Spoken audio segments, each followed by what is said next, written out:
자, 수험생 여러분 안녕하십니까? 짬짬이 시간을 이용해서 여러분 반복해서 좀 정리를 해두시기 바랍니다. 오늘은 6회로서의 여러분 확인 설명, 거래계약, 그다음에 업무 보증제도의 중개보수 협회까지 각각 시험 문제 매번 자주 나온 것들입니다. 잘 정리를 해 두셔야 되겠어요. 자, 1번 문제를 볼까요?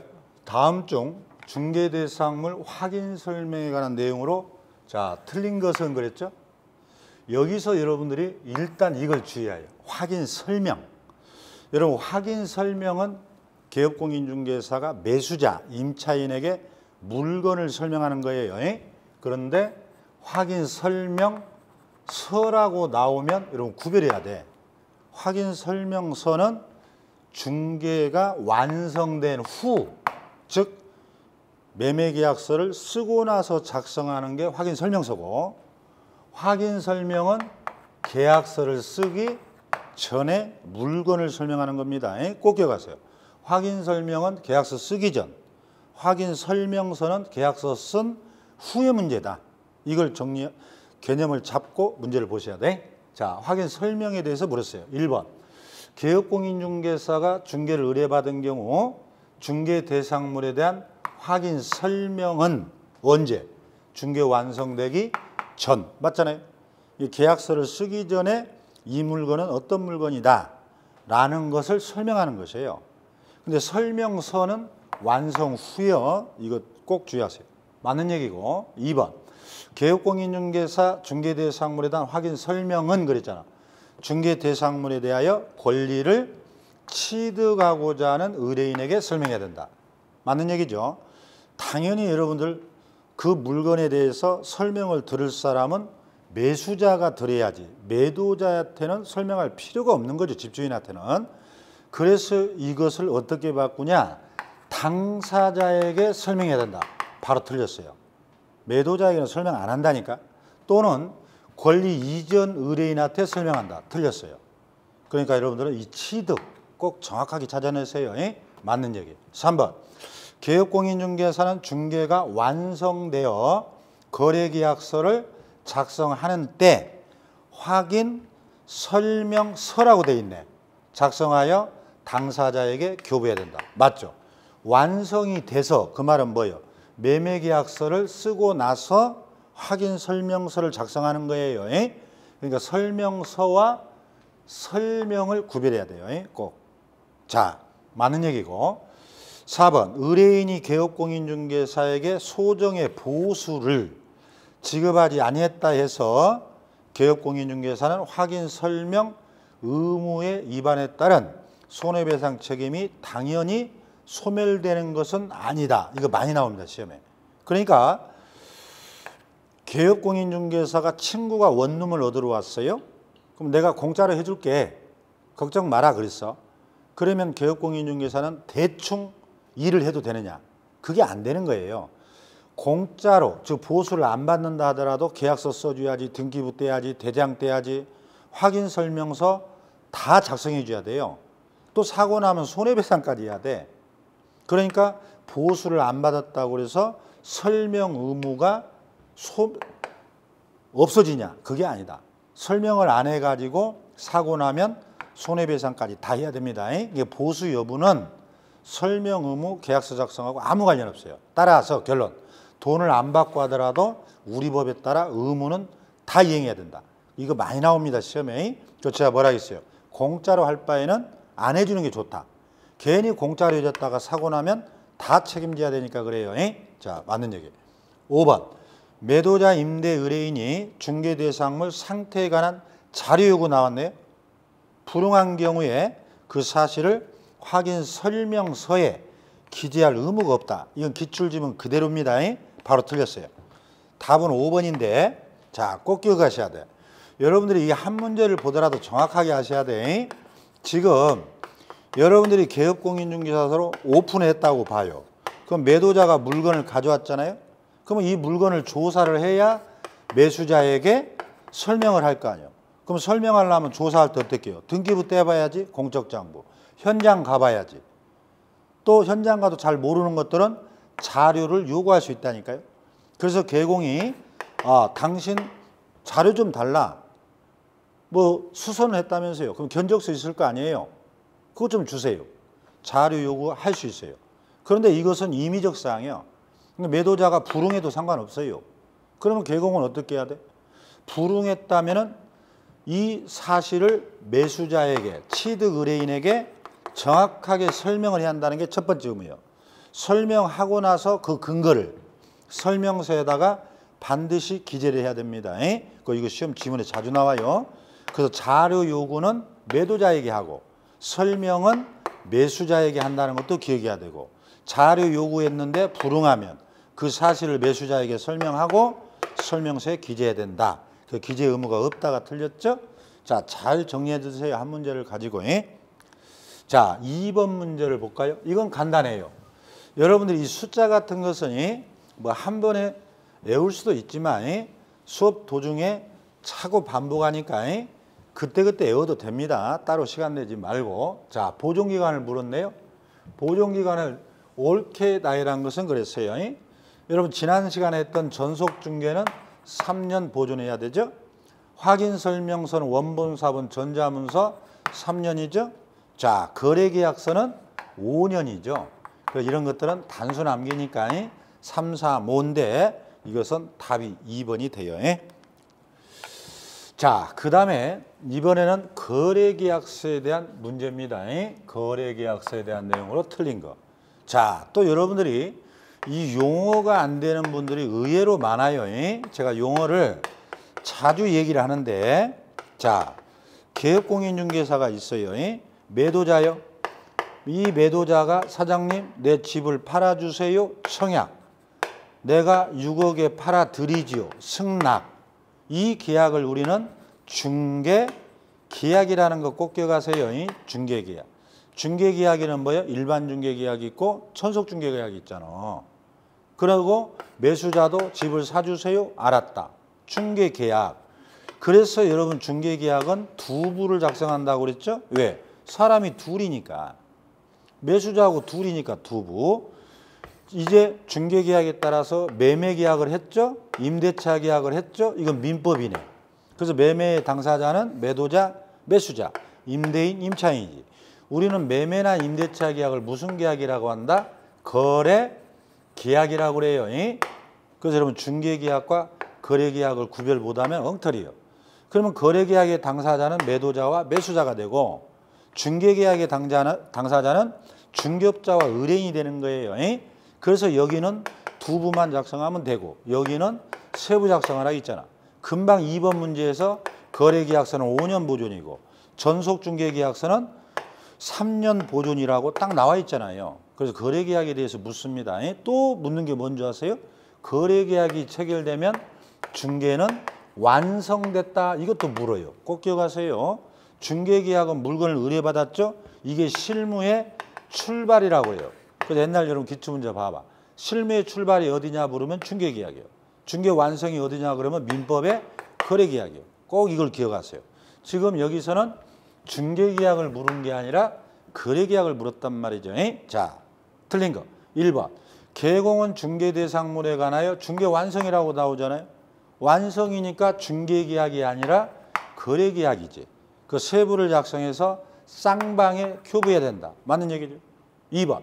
개공은 거래계약서에 반드시 뭐요? 서명 민 날인해야 됩니다. 주의해야 돼. 서명 또는 날인이 아니에요. 자, 우리 법에서 서명 민 날인은 거래계약서하고 확인설명서 두 개를 딱 머릿속에 오바레꼴을 쳐야요. 나머지 서식은 다 또는으로 보면 돼요. 그래서 거래계약서와 확인설명서는 서명 민 날인. 그러니까 서명도 하고 날인도 해야 된다. 이렇게 하셔야 돼. 3번. 국토교통부 장관은 개공이 작성하는 거래계약서 표준서식이라고 나왔네. 서식을 정하여 사용을 권장할 수 있어요. 근데 장관이 게을러서 아직도 우리 표준 별지 서식은 정해져 있지 않다. 이것도 시험이 자주 나와. 그래서 여러분들 지금 개업공인중개사들이 컴퓨터로 계약서 쓰죠. 매매계약서, 임대차계약서 프린트로 뽑아버려요.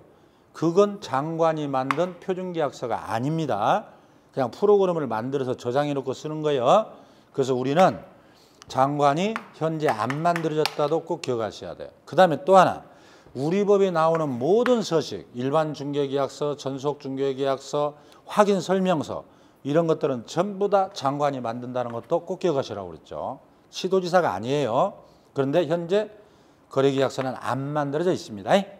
맞는 얘기. 4번 물건의 인도 일시는 거래계약에 기재할 사항이다. 자, 여러분 집에 지금 한번 보세요. 다 매매계약서나 임대차 계약서 다 있잖아. 땅 파고 살지 않는 한. 그 서식에 보면은 필요적 기사항 9가지가 있다 이 말이죠. 제가 어떻게 외우라겠어요? 당물, 계대 이렇게 외우라 있잖아. 당사자, 물건 표시, 계약일, 거래대금. 그 다음에 권리 이전 내용, 인도 일시, 조건 기한, 확인 설명서, 교부 일장, 특약. 그래서 당물, 계대, 이도조, 확특 외워버려야 돼. 그래서 인도 일시는 여기 있잖아. 그러나 확인 설명서도 여기 있잖아. 확특 그랬으니까. 확인 설명서는 기재할 사항이 아니다. 바로 틀렸네. 그래서 당물, 계대, 이도조, 확특도 꼭 외우셔야 됩니다. 자, 거래계약서 한 문제 잘 정리해 두세요. 자, 이번에는 4번 문제로 갑니다. 자, 이번에는 손해배상에 대한 문제예요. 여러분들이 중개업을 하다가 개업공인중개사가 중개 행위를 하다 불법을 해버렸다. 그러면 이제 손해배상 문제가 발생하죠. 그런데 개업공인중개사가 손해배상을 해야 되는데 돈이 없어. 그래서 이 피해자를 두텁게 보호하기 위해서 우리 법은 보증제도를 가지고 있죠. 업무 보증제도에 이 보증제도와 개업공인 손해배상의 문제는 꼭 한 문제가 나와요. 자, 봅니다. 보증제도와 같이 정리를 해야 돼. 틀린 거. 자, 갑은 언제까지 보험에 들여야 되냐 그 말이에요. 등록 후 업무 개시 천가 내 손해배상 책임을 보장하기 위하여 보증보험 공제 공탁을 하여야 한다. 맞는 얘기예요. 꼭 기억하세요. 여러분 등록 후 업무 개시 전에 보험 들여야 돼. 왜? 사고 치기 전에 들여야지. 그래서 전 잘 기억하시고. 2번 갑이 설정한 보증을 다른 보증으로 변경하려는 경우. 변경이네요.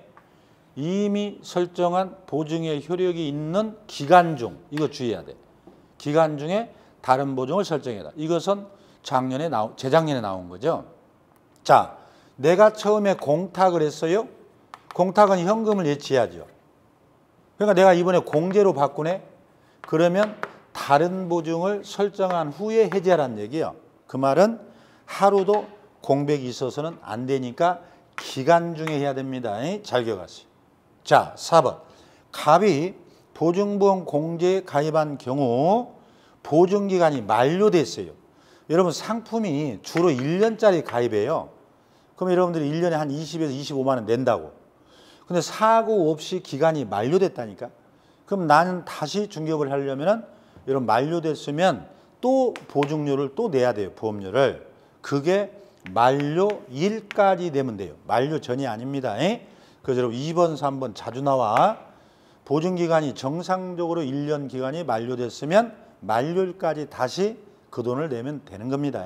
맞는 얘기. 4번. 갑이 자기 중개사무소를 다른 사람의 중개 행위 장소 빌려줬다가 재산상 손해가 발생했다. 이때는 손해를 배상할 책임이 있다. 이것도 조문인데 여러분들 갑이라는 사람이 자기 중개사무소를 다른 사람에게 빌려줘. 그래서 다른 개공이나 다른 사람이 와서 거기서 매매나 임대차 계약을 썼다가 사고가 나면 빌려줬다는 이유로 무조건 무과실로서 손해배상을 해야 됩니다. 그래서 함부로 중개사무소를 중개 업무 장소로 빌려주지 마라 그랬죠? 자, 주의하셔야 돼. 그러면 이 손해배상도 보험인 보증기관에서 책임을 진다 이런 얘기예요. 그래서 이런 보증기관에서 책임지는 건 뭐예요? 다 중개 행위와 관련된 것만 손해를 보증기관이 책임지고 재산상 손해만 지는 거예요. 정신적 손해는 진다 하면 바로 틀려요.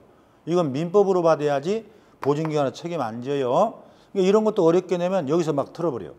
중개행위만 보증기관에서 책임진다. 두 번째, 재산상 손해만 책임지지 정신적 고통 이자료는 보증기관의 책임을 안 진다도 알고 계셔야 돼. 그래서 우리 보증제도는 중개행위와 관련된 재산상 손해만 책임을 진다까지 같이 기게 됩니다. 자, 5번. 갑이 공제금으로 손해배상을 한 때는, 자, 여기서 키워드는 손해배상 한 때예요.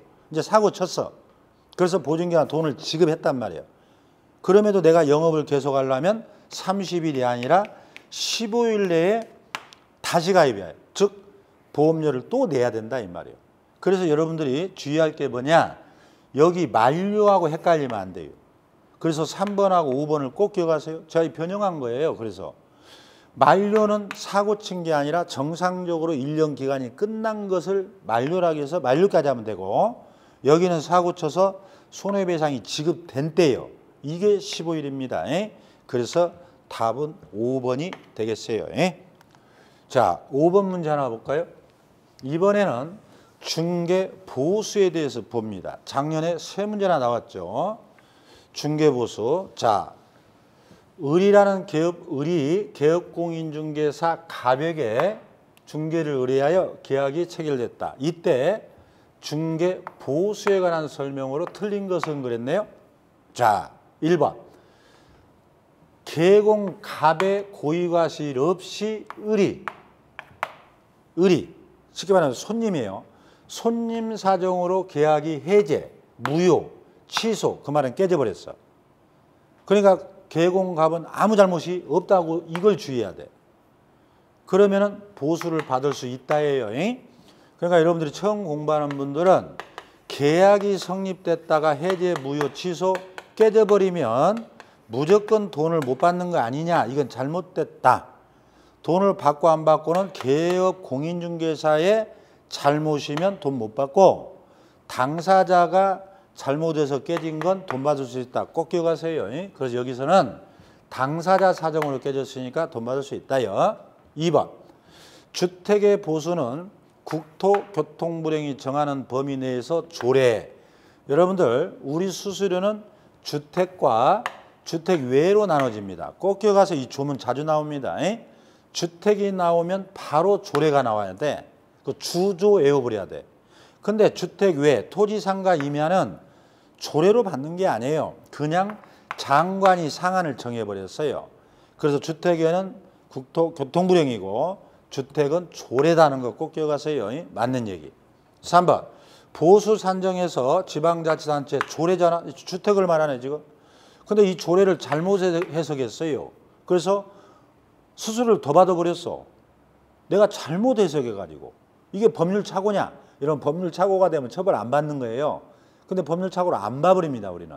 그래서 이자는 금지행위에 위반으로 봐가지고 처벌이 된 거예요. 그 답이 3번이에요. 그 제가 수업 중에 뭐라 했어? 무식은 용서되지 않는다 이렇게 외우라 했잖아. 이게 로마법 시대 때 나온 거예요. 이게 법을 몰랐다. 그렇다고 해서 처벌을 안 하냐? 그게 아니다. 그 잘못 해석했어도 우리는 처벌됩니다. 그러니까 여러분들이 수수료를 잘못 해석해서 더 받았다. 나 몰랐어요. 그래도 처벌이 됩니다. 이거 작년, 재작년에 나온 판례예요. 잘못해도 무식은 용서되지 않기 때문에 처벌된다. 이렇게 기기가 됩니다. 그 답이 3번. 4번.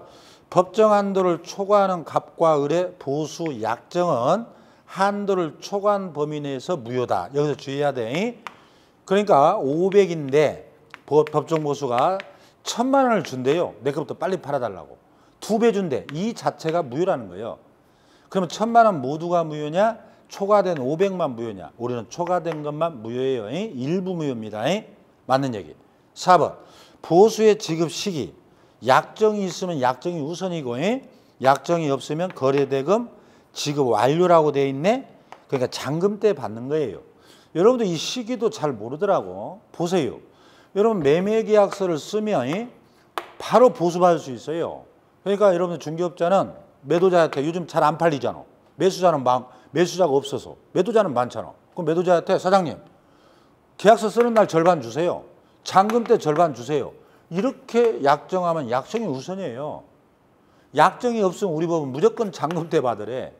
아시겠죠? 자, 그래서 답은 3번에 약정하는 게 중개업자에게는 유리하다. 이렇게 기억을 합니다. 그 다음에 6번. 보수의 한도와 계산에 관한 내용으로 틀린 것은 그랬죠? 자, 보수는 작년에 3문제나 나왔어요. 볼까요? 중도금 일부가 납부된 아파트 분양권 나왔네. 분양권 매매를 중개했다. 보수는 어떻게 받느냐? 자, 여러분 분양권을 중개했다. 어떻게 받느냐? 지금 A라는 사람이 5억에 분양을 받았어요. 5억에. 근데 P가 지금 프리미엄이 1억 떴대. 그러면 총 분양가에다가 P를 더하냐? 이거 틀렸어요. 이거 주의해야 돼. 이렇게 잘못 계산하면 무식은 용서되지 않는다 하고 처벌된 판례예요, 이게. 그래서 우리 분양권을 어떻게 한다고? 납입금이에요. 그러니까 분양자가 납입한 돈 플러스 P의 기납입금 플러스 P. 그러니까 이자가 만약에 계약금 20% 냈다. 현재 냈어. 5억짜리면 20%니까 1억 냈네. 아, 1억. 또 중도금을 2번 냈어. 10%씩 2번. 그러면 2번이나 냈으니까 10%씩. 5천이면 1억이잖아. 그럼 2억 냈잖아. 납입금 플러스 P를 더해야지 총 분양대금 하면 바로 틀려요. 주의하셔야 돼요. 그 답은 1번이네. 납입금 플러스 P. 자, 임대차. 그럼 임대차는 어떻게 계산하냐? 금액을. 보증금 플러스 월세 곱하기 100으로 합니다. 그런데 이렇게 했더니 거래 금액이 5천만 원 미만이 나왔어. 이하가 아니에요. 미만. 미만은 뭐예요? 5천만 원이 포함 안 되지. 이게 4,999원을 말하죠. 9원. 미만이니까. 이런 경우는 보증금에다가 월세 70으로 해라. 그 말은 뭐예요? 서민들은 수수료 적게 받으라 이거예요. 5천만 원 넘었을 때부터 100으로 하라. 공식 그대로 외워야 돼요. 맞는 얘기. 3번. 중첩계약이요. 동일한 중개대상물, 동일 당사자 간에 매매를 포함한 둘 이상의 계약이네요. 근데 이게 동일기에 이루어졌어. 그러면 2개 이상 계약이라면 매매만 받아라 이렇게 얘기해요. 그러니까 동일이 3번 나오는 경우예요. 이게요. 여러분 실무해보면 이런 경우 있죠. A라는 매도자가 있어. 이자가 단독을 팔아요. B에게. 매매를 합니다. 5억에. 매매. 돈이 필요하니까. 그리고는 동시에 자기가 1년 여기서 세를 산대. 그러니까 매도하고 자기가 임차인으로 살아요. 그러면 개공은 일타 쌍피지. 자, 매매계약 써주고 또 임대차 계약 보증금 2억에 써줘요. 이걸 말해요. 자, 동일 중개대상물, 동일 당사자, 동일계의 매매와 임대차를 썼잖아. 근데 옛날에는 이걸 각각 받았거든. 이거 못 받게 해요. 임대차 받지 마라. 그래서 오로지 매매만 받으라. 이런 겁니다. 근데 만약에 동일 당사자가 깨져버리네. 예를 들어서 B가 사가지고 C한테 임차를 놔요. 이런 경우는 다 받아요 또 이제. 그래서 이런 것도 우리가 문제로 다 풀어봅니다. 자, 3번 동일 3번 매매. 이거 기억해야 돼. 4번 전용 면적이 85제곱미터 이하에다가 자 상하수 시설, 화장실, 목욕. 이건 뭘 말하냐?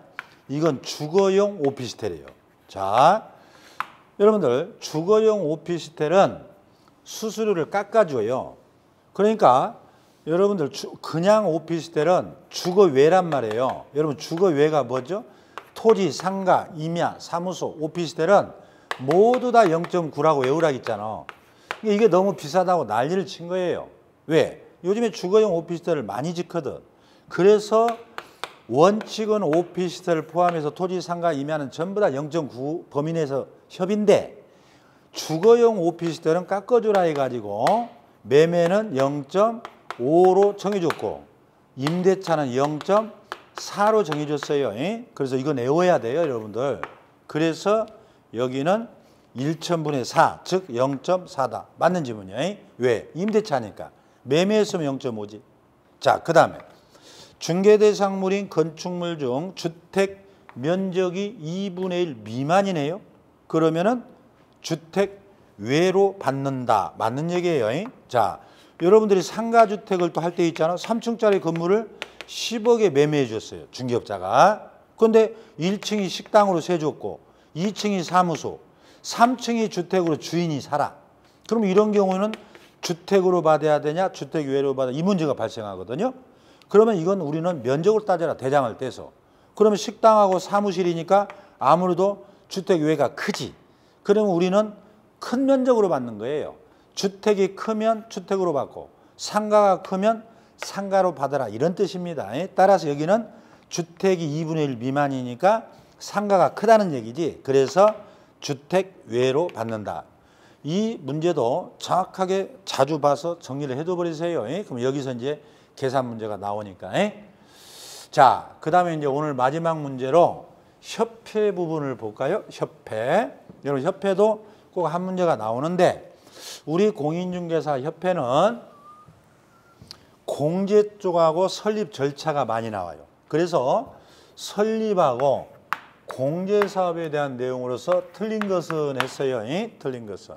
자, 창립총회는 서울에서 100인 이상, 시도 및 광역시에서는 20인 이상이 참여해야 된다. 맞죠? 여러분 이렇게 덜렁 창립총회부터 나와버리니까 헷갈리지. 여러분들 발기인 단계가 있죠. 정관작성. 이때는 개공 300명이 모아져야지. 그 정관 만들어요. 그래서 창립총회가 두 번째 단계잖아. 창립총회는 총 600명을 모으라겠죠. 근데 600명을 한 지역에만 모으면 안 된다. 그래서 서울에서 100인 이상, 전국 광역시 및 도에서 각각 20인씩 섞어서 600명을 모아라. 이 뜻입니다. 맞는 얘기. 협회는 정관이 정하는 바에 따라 시도의 지부, 시군구의 지혜를 둘 수 있다. 자, 이게 협회의 조직이에요. 구성. 주의해야 돼. 지부는 시도요. 그 서울특별시 지부장, 강원도 지부장, 경기도 지부장이 있어요. 그 다음에 시군구인 강남구 지회장, 송파구 지회장, 강동구 지회장이 있습니다. 그래서 지부와 지회는 꼭 뒤할 필요는 없다. 이것도 시험에 자주 나와요. 둘 수 있다. 안 둬도 된다. 그러나 주된 사무소는 꼭 둬야 되는데 지부지회는 안 둬도 된다는 것도 기억해야 돼. 둘 수 있다. 맞는 얘기예요. 3번. 협회는 재무 건전성 기준이 되는 지급 여력 비율. 자, 지급 여력이에요. 사고 났을 때 여러분들이 돈을 청구하면 바로 주라는 거예요. 그 여력 비율은 100% 유지해야 됩니다. 그 다음에 4번. 책임 준비금 나왔네. 적립 비율. 이것은 공제 사고가 났을 때 이제 돈을 주기 위해서 공제료를 걷는데 여기서 책임 준비금은 공제료의 10%예요. 이거 여러분 헷갈리지 말라고 제가 3번, 4번을 변형해서 배치한 거예요. 자주 나오거든요.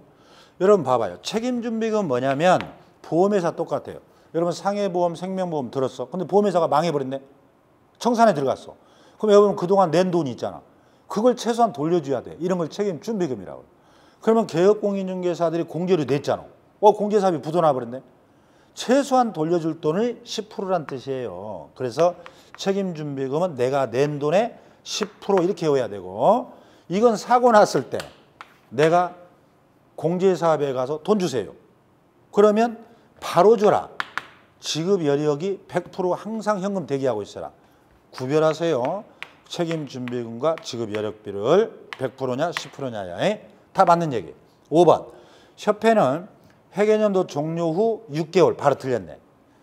매년도 공제사업의 운용 실적을 일간신문, 협회보 여기다가 공시해야 돼. 이 말은 이제 공제료 올해 총 얼마 거뒀냐? 너 수입이 얼마냐? 현재 돈 얼마 남았냐? 너 손해배상을 얼마 지급됐냐? 매년도 회계년도 종료 후 3개월 이내에 모든 개공인 회원들이 알 수 있도록 일간신문, 협회보에다가 결산보고 하라고 돼 있어요. 그래서 이게 3개월입니다. 그 답은 이제 5번이 되는 것이요. 이런 부분도 여러분들이 숫자 잘 정리를 해두세요. 그래서 오늘은 협회까지 살펴봤어요. 자, 다음 시간에는 다음 내용을 가지고 찾아뵙도록 합니다. 수고하셨습니다.